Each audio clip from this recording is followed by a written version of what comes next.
Well, it's tough to end on a loss like that, especially one that went down to the wire, overtime. What can you say about your guys, the way they fought, the way it seemed that, they were down 49-41, come back with a 9-0 run of their own. Just how did they fight today?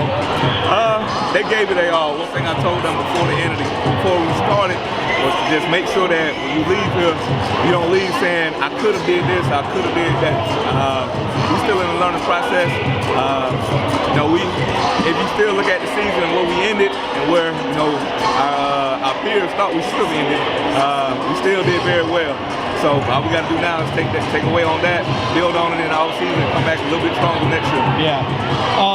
Number 12 over there, he's a shooter. He had 5 first-half threes. It seemed like y'all did a little bit better job defending and making sure he wasn't as open as in the first half. How difficult is it to defend a guy like that? When you got a guy that, like 12, don't get me wrong, 12 was good. He was a good guy. But you got a guy that's just going like that, you got to make sure that you got a hand in his face and you live with what happens. Yeah. Looking back on the whole season, obviously, like you said, it's a learning process. What did you guys learn this year about yourselves? We learned teamwork and resilience. We learned that it can't be about me; it has to be about us. And when it was about me, we didn't do too well.